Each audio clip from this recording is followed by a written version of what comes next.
అడ్వర్టైజ్మెంట్సే బాగా హైలైట్ చేసుకొచ్చింది. అంటే రాష్ట్ర ప్రభుత్వం ఇచ్చినటువంటి అడ్వర్టైజ్మెంట్ ఏదైతే జీఎస్టీ 2.0 సంస్కరణల ఉత్సవ కార్యక్రమం మరియు అభివృద్ధి కార్యక్రమాల కోసం కర్నూలు జిల్లా ఆంధ్రప్రదేశ్కి వస్తున్నటువంటి నరేంద్ర మోడీకి స్వాగతం అని ఇందులో దానికి సంబంధించినటువంటి వార్తను కూడా హైలైట్ చేసింది.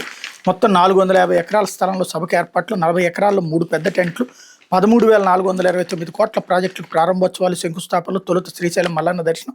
కేంద్రం ప్రవేశపెట్టినటువంటి జీఎస్టీ 2.0 సంస్కరణతో ప్రజలకు కలిగే ప్రయోజనాలు వివరించి చెప్పేందుకు వస్తుంది. ప్రధానమంత్రి నరేంద్ర మోడీకి భారీ స్వాగతం పలికేందుకు కర్నూలు నగరం ముస్తాబైంది. సూపర్ జీఎస్టీ సూపర్ సేవింగ్స్ పేరుతో గురువారం జరిగే బహిరంగ సభకు సుమారు 3 లక్షల మంది హాజరవుతారని అంచనా. ఈ సభకు కర్నూలు శివార్లోని నన్నూరు వద్ద 450 ఎకరాల్లో ఏర్పాటు చేశారు. సభకు 40 ఎకరాల్లో 3 భారీ టెంట్లు నిర్మించారు. వర్షం వచ్చిన ఇబ్బంది లేకుండా జాగ్రత్తలు తీసుకున్నారు. ఇక్కడి నుంచి రాష్ట్ర వ్యాప్తంగా పలు చోట్ల నిర్మించబోతున్న 13,429 కోట్ల విలువైన ప్రాజెక్టులను ప్రధాని నరేంద్ర మోడీ వర్చువల్గా ప్రారంభోత్సవాలు, శంకుస్థాపన చేయబోతున్నారు అన్నటువంటి వార్తని హైలైట్ చేశారు. లేకపోతే